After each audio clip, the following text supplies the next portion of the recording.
Hello students, आप सभी को सुप्रभात, गुड मॉर्निंग, नमस्कार।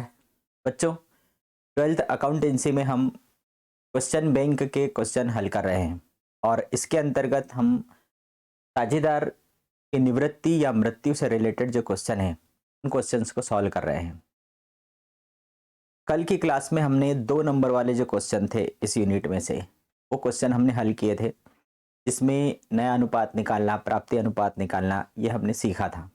आज की क्लास में हम उसी के आगे पुनर्मूल्यांकन खाता, साझेदारों का पूंजी खाता, जब एक साझेदार अवकाश ग्रहण करता है या निवृत्त होता है, ऐसी कंडीशन में हम किस प्रकार से उसको बनाएंगे वो आज हम सीखने वाले हैं। ठीक है, स्टार्ट करते हैं हमारे आज की क्लास। आप सभी का वेलकम है। देखिए, 4 नंबर इस यूनिट में से 2 नंबर का एक क्वेश्चन और 4 नंबर का क्वेश्चन आएगा। तो 2 नंबर वाला हमने कल की क्लास में कर लिया था। आज हम 4 नंबर वाला क्वेश्चन देखेंगे। तो इसमें क्वेश्चन नंबर 5th, मतलब 5 नंबर वाला, सीरियल नंबर 5 पे। ठीक है, क्वेश्चन बैंक में आपको ये क्वेश्चन मिल जाएगा। पारस, विकास और नितिन एक फर्म में 3-2-1 के अनुपात में लाभ बांटते हैं।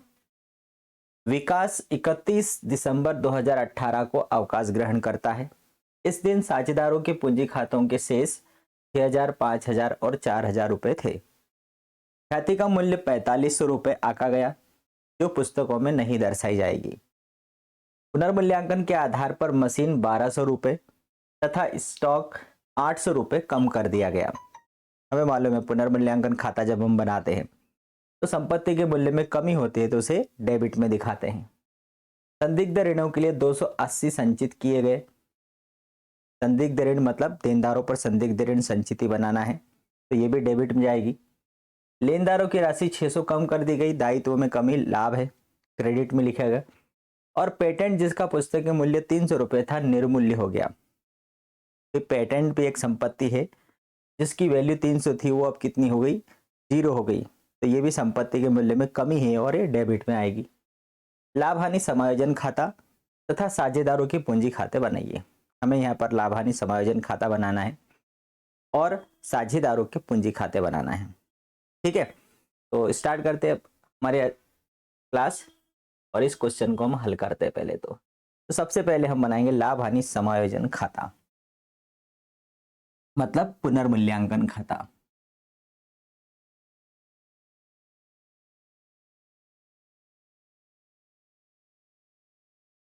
पुनर्मूल्यांकन को ही हम क्या बोलते हैं? लाभ हानि समायोजन। जब एक साझेदार फर्म से निवृत्त होता है तो उसकी निवृत्ति पर फर्म की जो संपत्तियां और दायित्व जो थी उन सबको रिवैल्यू किया जाता है, पुनर्मूल्यांकित किया जाता है, क्योंकि उन संपत्ति और दायित्वों को कमाने में उसने भी मदद की हुई होती है।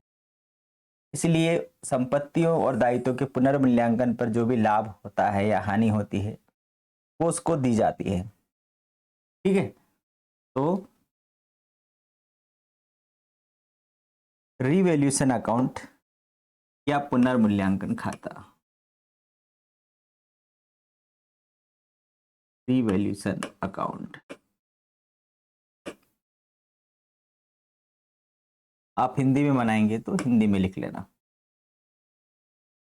इतना कठिन नहीं है ये। पर्टिकुलर अमाउंट, पर्टिकुलर और अमाउंट। सबसे पहले क्या करेंगे हम? प्रश्न के अकॉर्डिंग क्या दिया हुआ है? ख्याति तो उतर जाएगी। पुनर्मूल्यांकन के आधार पर मशीन और स्टॉक, तो मशीन के मूल्य में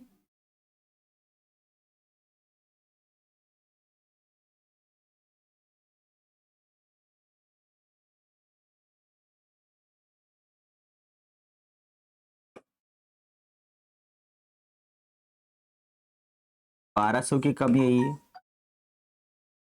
उसके बाद स्टॉक, स्टॉक के मूल्य में 800 रुपए की कमी आई है। फिर पीडीआर, संदिग्ध ऋणों के लिए जो संचिति बनाई है वो 280 रुपए। और लेनदारों पर लेनदारों की राशि कम हुई है, ठीक है। तो क्रेडिटर कितने कम हो गए हैं, 600 रुपए के लेनदार कम हो गए हैं। पेटेंट जिसका पुस्तकीय मूल्य 300 था निर्मूल्य हो गया।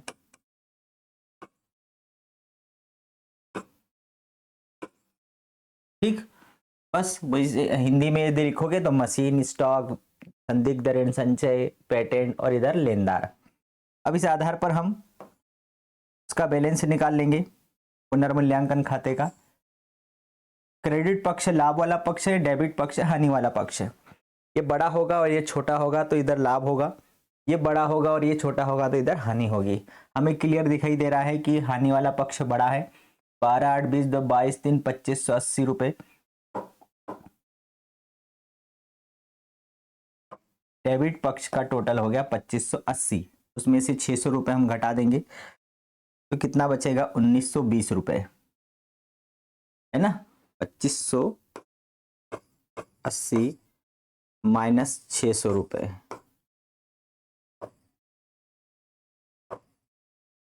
15 में से 6 गया 9, 1980 रुपए। तो बाय लॉस हानि हुई है 1980 रुपए की, ये हो जाएगा 2580 रुपए। अब ये transfer to partners capital account. और कौन कौन साझेदार हैं, पारस, विकास और नितिन। पारस, विकास और नितिन, इन तीनों में हमें उसको क्या करना है, डिवाइड कर देना है। क्या रेशो है उनका, 3-2-1। तो पारस के हिस्से में कितना लाभ आएगा, हानि कितनी आएगी, 1980। अब इनका लाभ हानि विभाजन 3:2:1 है, तो 3/6, 6×18, 6×18, तो कितना हो जाएगा, 33×99, 990 रुपए। इसके बाद विकास 1980 गुणित 2/6, 330, ये हो जाएगा 660।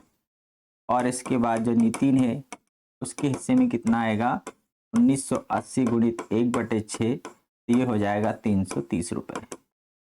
990, 660, 330, 990, 660 और 330, ये बन गया हमारा लाभ हानि समायोजन खाता, या इसको हम बोलेंगे पुनर्मूल्यांकन खाता। और ये हमने कब बनाया, 31 दिसंबर 2018। कब बना रहे हैं हम इसको, 31 दिसंबर 2018 को पुनर्मूल्यांकन खाता बोलो, या हिंदी में इसको हम बोलेंगे और दूसरा नाम है लाभ हानि समायोजन खाता, ऐसा भी बोला जाता है। ठीक है, तो ये हमारा बन गया, यहाँ जो बोला है लाभ हानि समायोजन खाता, ये हमने बना लिया। अब हम बनाएंगे साझेदारों का पूंजी खाता। ठीक है, तो साझेदारों का पूंजी खाता बनाने के लिए हम चलेंगे नीचे।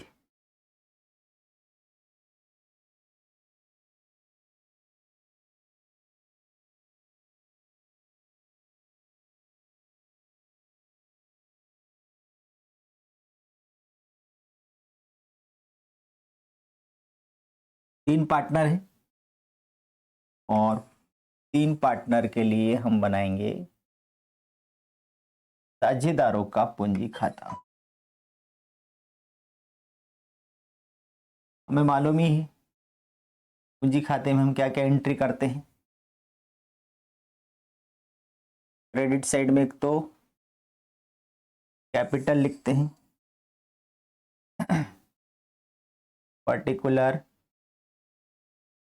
पारस, विकास, नितिन। पर्टिकुलर,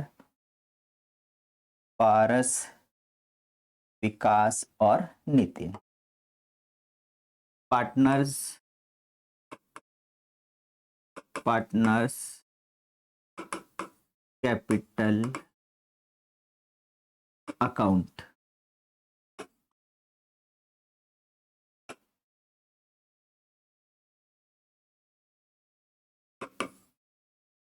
साझेदारों का पूंजी खाता, डेबिट क्रेडिट विवरण, पारस, विकास और नितिन के विवरण, पारस, विकास और नितिन। क्रेडिट साइड में सबसे पहले तो शेष लाया गया, शेष लाया गया किसका, पूंजी का शेष लेकर आएंगे। तो पारस, विकास और नितिन की पूंजी कितनी, 6, 5 और 4, 6,000, 5,000 और 4,000। इसके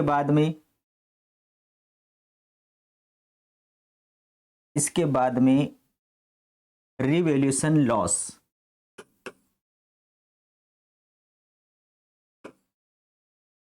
990, 660 और 330। भाई पुनर्मूल्यांकन पर जो हानि आई है वो डेबिट में लिखेंगे। फिर क्या बचा, इसके बाद में अब फर्म की जो ख्याति है उसका मूल्यांकन कितना किया गया, फर्म की ख्याति कितनी आकी गई, 4500 रुपए आकी गई। अब जो पारस, विकास और नितिन ये 3 साझेदार हैं, इसमें अवकाश कौन ग्रहण कर रहा है, विकास अवकाश ग्रहण कर रहा है। ठीक है, तो विकास का जो हिस्सा है वो कितना है, 2/6 है। अब इसमें विकास के हिस्से की ख्याति कितनी आएगी, विकास की ख्याति 4500 गुणित 2/6 कितना आएगा, 2 तिया 6, 15 तिया 45, मतलब विकास के हिस्से की ख्याति कितनी है, 1500 रुपए। अब ये 1500 रुपए विकास को कौन देगा, तो यहां पर हमें केवल इतना दिया गया है कि पारस, विकास, नितिन 3 साझेदार हैं, उनका यह प्रॉफिट शेयरिंग रेशो है और विकास के द्वारा अवकाश ग्रहण किया जा रहा है। बाकी विकास के हिस्से को नितिन और पारस के द्वारा किस अनुपात में लिया गया है ये हमें कुछ नहीं बताया गया है। तो ऐसी कंडीशन में हम उनका पुराना जो रेशो है उसे ही हम क्या मानेंगे, प्राप्ति अनुपात मान लेंगे। तो पारस और नितिन का जो प्राप्ति अनुपात क्या रहेगा, 3:1। तो ये जो पारस जो है, पारस 1500 में से 3:1 के हिसाब से 3:1, और जो नितिन है वो कितना देगा, 1500 गुणित 1/4। ठीक है, तो कितना आ जाएगा, 4 तिया 12,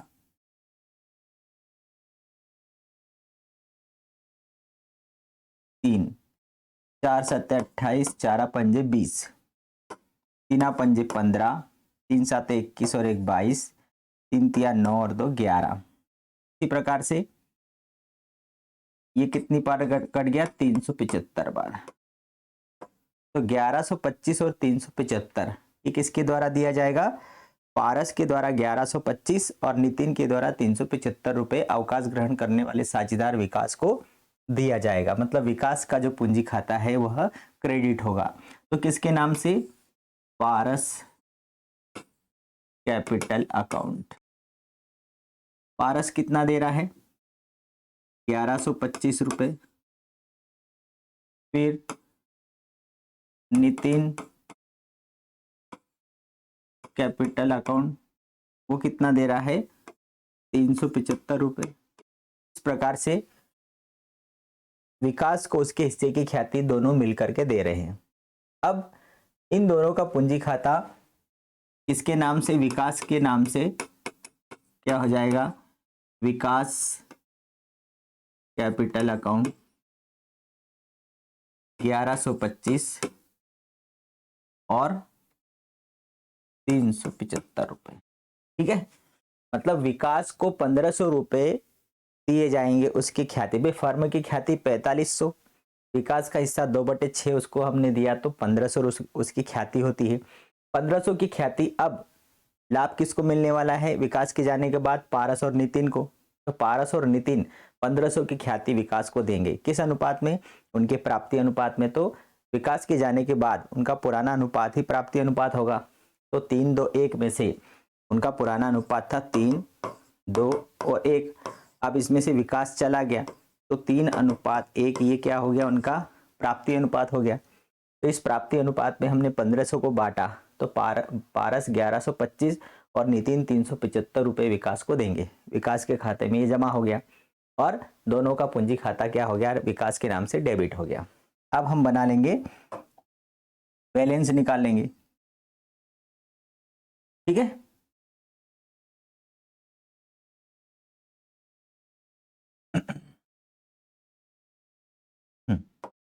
बैलेंस आएगा। पारस के खाते में कितना है? 6000। विकास के खाते में 6500। नितिन के खाते में है 4000। ठीक है, इसके बाद में सबसे पहले तो हम जो बैंक अकाउंट, ठीक है, तो विकास को दिया जाएगा। विकास को कितना है? 6500। 6500 में से 660 रुपये माइनस चला गया तो 6500 माइनस 660 रुपये।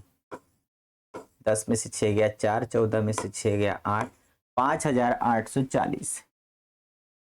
ये इतना उसको देय राशि होगी। इसको विकास को ड्यू अमाउंट हो गया 5840। और बाकी जो साझेदार हैं उनका बैलेंस क्या होगा? बैलेंस कैरी डाउन ले जाया जाएगा। तो 6000 में से ये कितना हो गया? 2125। 11 और 9 30, 2115। ठीक है, तो कितना है? 6000 माइनस 2115, ये माइनस किया। 10 में से 5 गया 5, 9 में से 1 गया 8, 9 में से 1 गया 8, 5 में से 2 गया 3, 3885 रुपये। ये पारस का जो शेष है वो आगे जाएगा। इसके बाद में 4000 इसका है। 4000 में से 600 और 705 रुपये। 4000 में से 705 रुपये माइनस कर दो। 10 में से 5 गया 5, 9, 9 में से 7 गया 2, 3295 रुपये। ये हो गया 4000 रुपये। ठीक है, ये बन गया हमारा साझेदारों का पूंजी खाता। तो यहाँ पर हमने क्या देखा? साझेदारों के पूंजी खाते में सबसे पहले क्रेडिट में हमने उनकी पूंजी लिखी। इसके बाद हमने पुनर्मूल्यांकन पर जो हानि आई थी उसे डेबिट में लिखा। फिर फर्म की ख्याति 4500 थी, उसमें अवकाश ग्रहण करने वाले विकास की ख्याति निकाली 1500। 1500 को पारस और विकास के नितिन के द्वारा प्राप्ति अनुपात में दिया गया और उनकी पूंजी का था डेबिट भी हो रहा है। मतलब अवकाश ग्रहण करने वाले साझेदार का पूंजी खाता क्रेडिट होता है और बचे हुए साझेदारों का पूंजी खाता डेबिट होता है। ख्याति का जब समायोजन किया जाएगा, कब? अवकाश ग्रहण के समय, तब। ये इतनी बात ध्यान रखना है। और जब बैलेंस निकलेगा तो विकास को भी हम, विकास का बैलेंस आगे नहीं जाने वाला क्योंकि वो रिटायरमेंट ले रहा है, उसको ये ड्यू राशि है तो बैंक के माध्यम से अभी हम दे रहे हैं। ठीक है, शेष ले जाएगा, इन दोनों का शेष आगे जाएगा और ये हमारा खाता यहाँ पर कंप्लीट होगा। तो 2 प्रकार के खाते हमने यहाँ बनाए। एक हमने बनाया पुनर्मूल्यांकन खाता और दूसरा हमने बनाया साझेदारों का पूंजी खाता। एक नज़र में भी आप इसको देख सकते हैं। क्लियर है? चलिए अगला प्रश्न देखिए हम। तो हम फिर से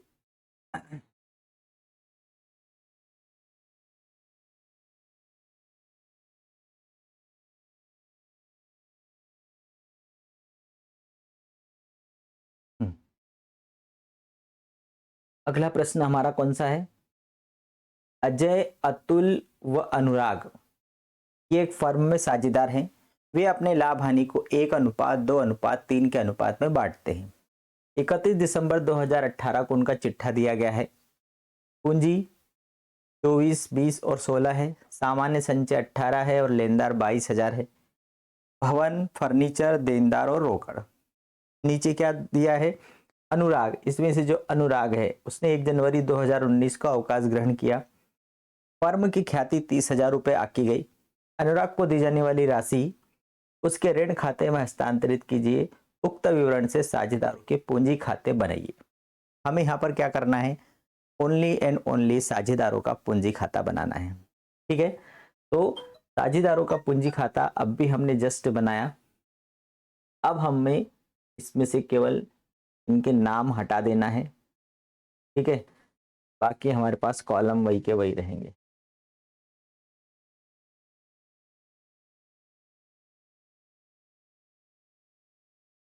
चलिए, तो पूंजी खाता, पार्टनर्स कैपिटल अकाउंट, पर्टिकुलर। 3 साझेदार कौन कौन है? अजय, अतुल, अनुराग। पहला साझेदार है अजय, दूसरा साझेदार है अतुल और तीसरा साझेदार है अनुराग। हिंदी में करोगे तो भी आप हिंदी आसानी से लिख सकते हो, इतनी कठिन अंग्रेजी नहीं है। अजय, अतुल और अनुराग। सबसे पहले हम क्रेडिट साइड में क्या लेकर आते हैं? पूंजी का शेष 24, 20 और 16। अजय की पूंजी 24, अतुल की 20 और अनुराग की 16 है। ठीक है, इसके बाद हमें चिट्ठे में सामान्य संचय भी दिखाई दे रहा है। तो जनरल रिजर्व कितना है? 18,000 और इनका जो रेशो है 1, 2, 3। तो 1, 2, 3। तो अजय के हिस्से में कितना आएगा? 18,000 गुणित 1/6। 6 या 18 मतलब 3,000। अब एक व्यक्ति का 3,000 आ रहा है। 3 दूनी 6, 3 तिया 9। इस प्रकार से हम बांट सकते हैं उसको। तो 3,000, इसको 6,000, इसको सॉरी 9,000। 9, 6, 15 और 3 18। फिर है सामान्य संचय बढ़ गया, पूंजी लेकर के आ गए। अब फर्म की ख्याति का जो मूल्यांकन 30,000 रुपये किया गया। जो फर्म की ख्याति है उसको उन्होंने 30,000 रुपये पर पुनर्मूल्यांकित किया गया है। फर्म की ख्याति 30,000। अभी जो अनुराग है, अनुराग का हिस्सा कितना है? तो जो अनुराग है, अनुराग रिटायरमेंट ले रहा है, तो अनुराग की ख्याति कितनी होगी? तो अनुराग का हिस्सा है 3/6। 3/6, 3 दूनी 6 और ये 15,000 रुपये। ठीक है, अब ये जो 15,000 है अनुराग को किसके द्वारा दिए जाएंगे? अजय और अतुल के द्वारा दिए जाएंगे। अब अजय, अतुल और अनुराग, इनका प्रॉफिट शेयरिंग रेशो है 1:2:3। अब इसमें से अनुराग चला गया। अब प्राप्ति अनुपात के बारे में जब कोई निर्देश नहीं होता है तो बचा हुआ हिस्सा ही उनका प्राप्ति अनुपात में माना जाता है। तो प्राप्ति अनुपात क्या हो गया इनका? 1:2 हो गया। अब अजय और अतुल इस 15,000 रुपए को 1:2 में बांट लेंगे। 1:2 मतलब 1/3। 3 पंजे 15।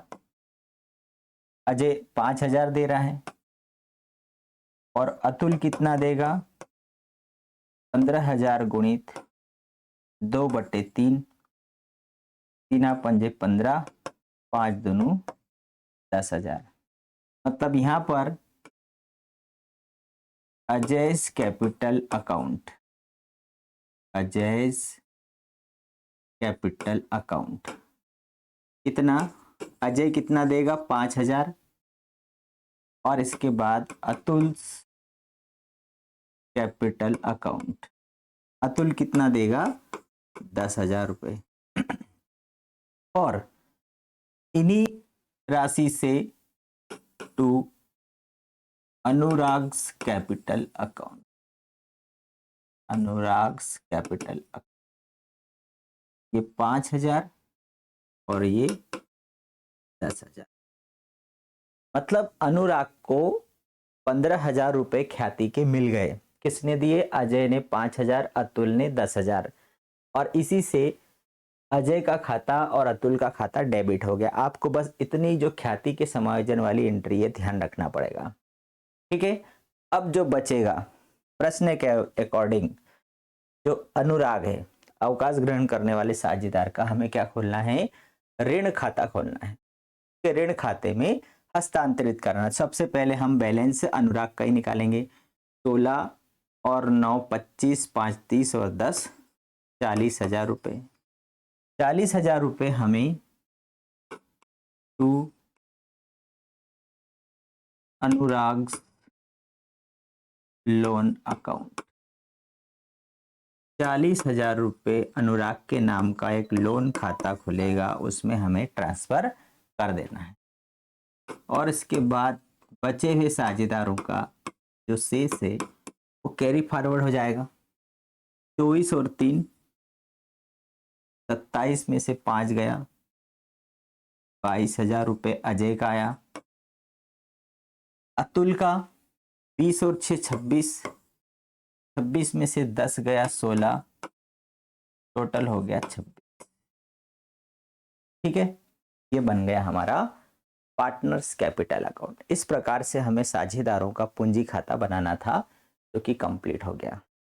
इसमें क्या है? साझेदारों की पूंजी लाए, सामान्य संचय को लाभ विभाजन अनुपात में बांट दिया, और जो ख्याति है, फर्म की ख्याति 30,000, उसमें अवकाश ग्रहण करने वाले साझेदार की ख्याति निकाली 15,000। 15,000 कौन देगा? अजय और अतुल देगा। किस अनुपात में? उनके प्राप्ति अनुपात में। प्राप्ति अनुपात कैसा निकाला? तो पुराना अनुपात था 1:2:3, उसमें अनुराग का हिस्सा हटा दिया, बचा हुआ हिस्सा ही उनका प्राप्ति अनुपात हुआ, उसमें बांट दिया, और अनुराग के खाते में 5 और 10 हमने जमा कर दिया। किसके नाम से? अजय और अतुल के नाम से। और अजय और अतुल का पूंजी खाता डेबिट कर दिया, किसके नाम से? अनुराग के नाम से। ठीक है, और फिर बैलेंस निकाला तो अनुराग का लोन खाता खोल दिया और बाकी साझेदारों का शेष निकाल लिया। क्लियर? तो ये हमारा क्वेश्चन नंबर 6 हो गया। अब हम देखेंगे क्वेश्चन नंबर 7। अगला क्वेश्चन है हमारा क्वेश्चन नंबर 7।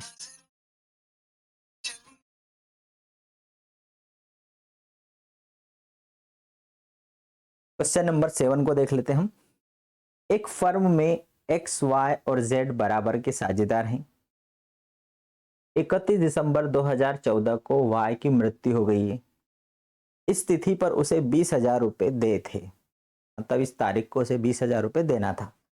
यह निर्णय लिया गया कि यह राशि 5,000 रुपये की वार्षिकी द्वारा वाई की विधवा पत्नी को भुगतान की जाएगी। मतलब 5,000 रुपये वार्षिकी द्वारा उसको भुगतान किया जाएगा। प्रथम भुगतान 1 जनवरी 2015 को दिया गया। पहला भुगतान उसको 1 जनवरी 2015 को दिया गया, तथा प्रतिवर्ष अन्य भुगतान भी 1 जनवरी को किए गए। जिस उत्तराधिकारी को यह राशि मिलनी थी, 2 जनवरी 2017 को उसकी भी मृत्यु हो गई। प्रतिवर्ष अदत्त राशि पर 6% प्रतिवर्ष की दर से ब्याज की गणना की जाती है। तो प्रतिवर्ष जो अदत्त राशि होती है उसके ऊपर ब्याज की गणना की जाती है। वार्षिकी निलंबित खाता बनाइए, मतलब एनुअल सस्पेंस अकाउंट हमें खोलना है। एन्युइटी मतलब वार्षिकी खाता हमें खोलना है यहाँ पर, वार्षिकी उचंत खाता। ठीक है।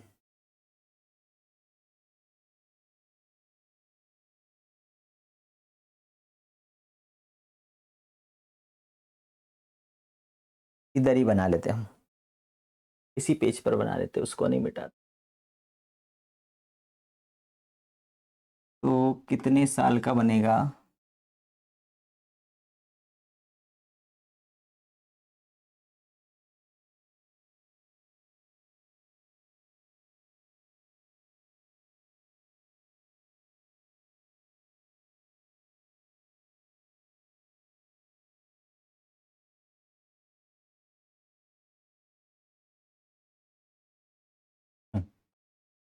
Date, particular amount, date, particular और अमाउंट। ठीक है, तो annual, annual suspense account, annual suspense account.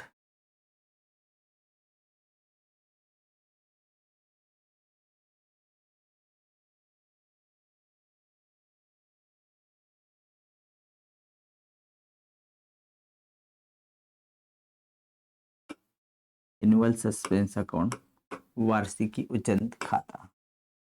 ठीक, date, particular amount, date, particular और अमाउंट।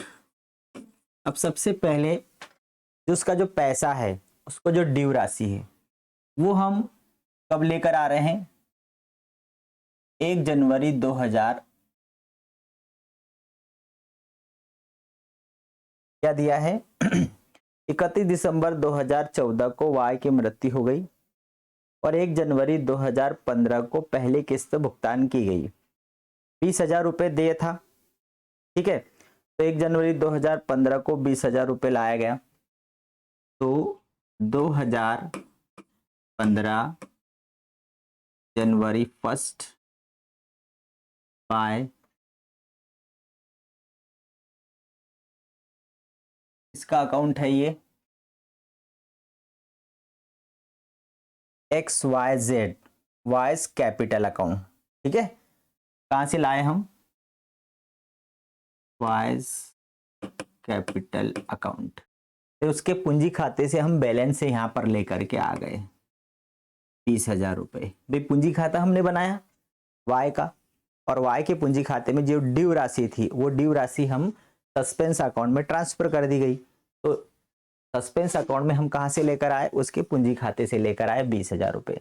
अब उसी दिन 2015 को ही उसको जनवरी 1 को टू कैश अकाउंट पहली किस्त का भुगतान किया गया 5,000। मतलब 1 जनवरी 2015 को 20,000 रुपये उसको देना था, देय राशि इतनी थी। अब 5,000 रुपये उसमें से पहली किस्त भुगतान कर दी उसी दिन को, तो इतने बचे, अब 15,000 रुपये बचे। अब 31 दिसंबर को, मतलब दिसंबर 31 को इस पर 15,000 रुपये के ऊपर ब्याज लगेगा। 15,000 रुपये के ऊपर ब्याज लगेगा, कितना? 6% की दर से। तो कितना हो जाएगा? 15×6 = 90, मतलब 900 रुपये। तो ये इंटरेस्ट टू इंटरेस्ट कितना जमा हो गया? 900। और फिर बैलेंस अब निकलेगा, इसका जो बैलेंस निकालेंगे हम,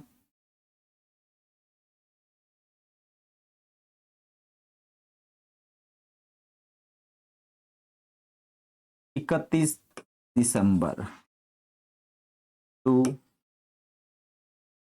बैलेंस कैरी डाउन। 20,900 में से 5,000 गया, तो कितना बचेगा? 20,900 माइनस 5,000, तो 15,900 रुपये। ये क्या आ गया? उसका बैलेंस आ गया।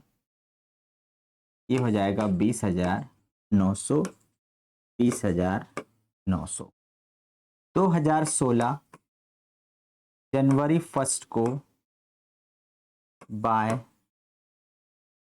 बैलेंस ब्राउट डाउन, शेष लाए हम 15,900 रुपये। जो पुराना शेष था वो हम लेकर के यहाँ आ गए।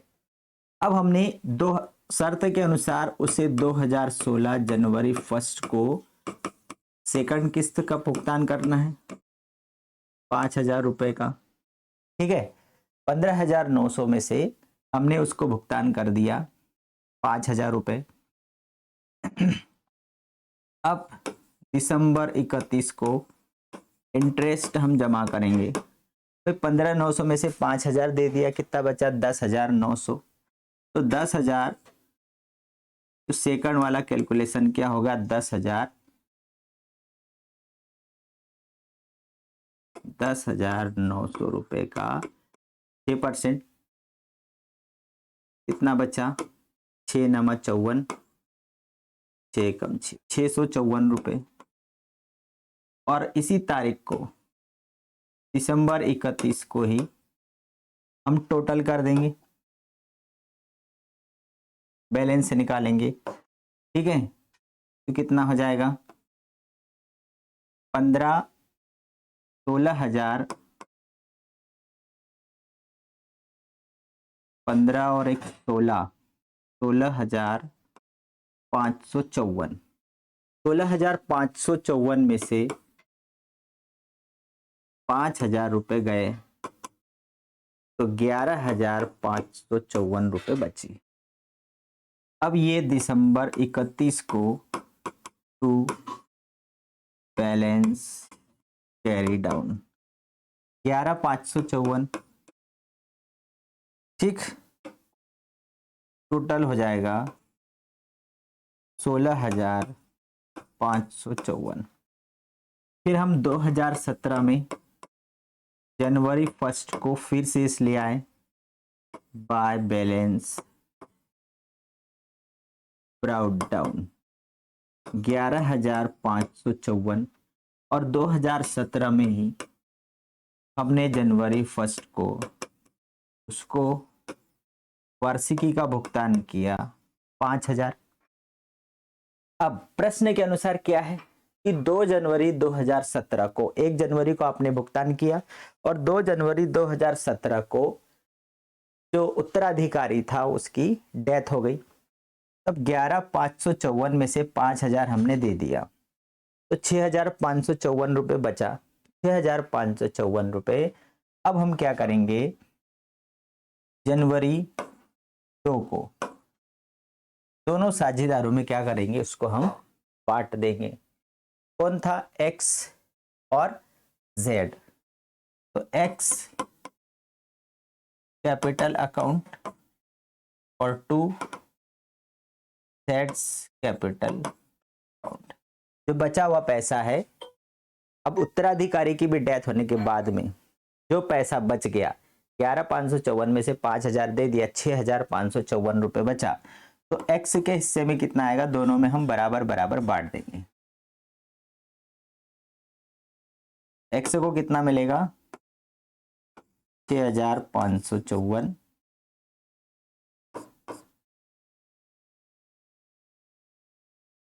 2 तिया 6, 2 दूनी 4, 2 साते 14,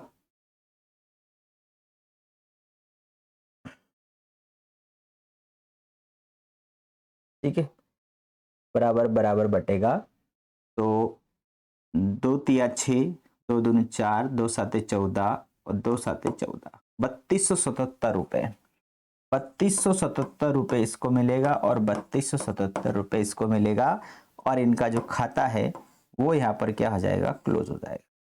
ये जो सस्पेंस अकाउंट है, एनुअल सस्पेंस अकाउंट, ये यहाँ पर जाकर के क्लोज हो जाएगा। 11,554 तो 11,554। ठीक है, इस प्रकार से हमें ये एनुअल सस्पेंस अकाउंट बनाना है। वार्षिकी उचंत खाता, वार्षिकी उचंत खाते में सबसे पहले जनवरी 31 दिसंबर 2014 को जब हमने साझेदारों का पूंजी खाता बनाया, उस दिन एक्स वाई जेड का पूंजी खाता बनाया 31 दिसंबर 2014 को, तो उसमें वाई को जो देय राशि है वो 20,000 रुपये थी। अब ये तय हुआ कि इसको 20,000 रुपये हर साल वार्षिकी द्वारा भुगतान किया जाए और पहली किस्त का भुगतान 1 जनवरी 2015 को किया जाए वार्षिकी उचंत खाता खोलकर। हमने वार्षिकी उचंत खाता खोला 2015 जनवरी 1 को, वाई के पूंजी खाते से शेष लेकर आए 20,000। उसी दिन जनवरी 2015 को हमने 5,000 की किस्त का भुगतान कर दिया। अब वार्षिकी उचंत खाते में कितना पैसा बचा, 20 में से 5 दे दिया, 15,000 बचा। अब जब वर्ष का अंत मतलब 2015 एंड में हमने 31 दिसंबर को पहले शर्त के अनुसार 6% ब्याज दिया जाएगा देय राशि पर। कितनी राशि बची थी, 20 में से 5 तो आपने उसी दिन दे दिया था, 15,000 बचा। 15,000 का 6% निकाला 900 रुपये, 900 रुपये ब्याज जोड़ा 20,900, 5,000 दे दिया था, बचा 15,900। 15,900 का शेष लाया अगले साल। उस दिन फिर पहली तारीख को 5,000 भुगतान किया तो बचा 10,900। 10,900 पे फिर 6% ब्याज लगाया, 654 हो गया। बैलेंस निकाला 11,554। फिर यहाँ आया 11,554 में से 5,000 दे दिया।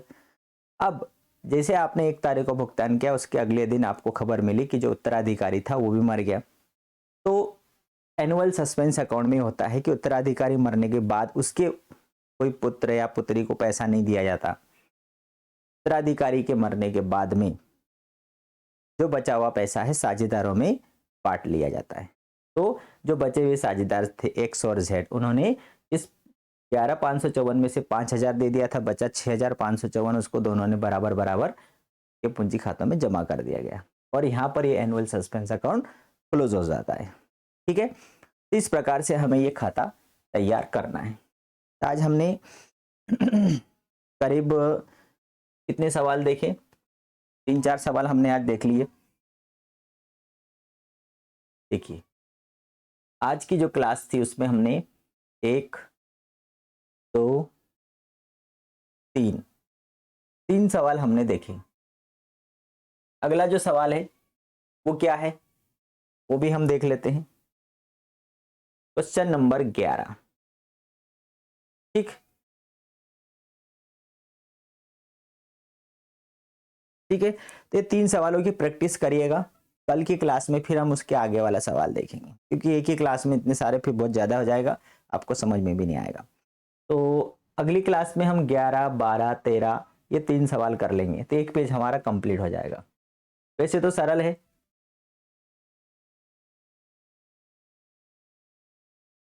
केवल जनरल प्रविष्टि वाला सवाल है। ठीक है, तो कल फिर हम मिलेंगे अगली क्लास में, तब तक के लिए गुड बाय।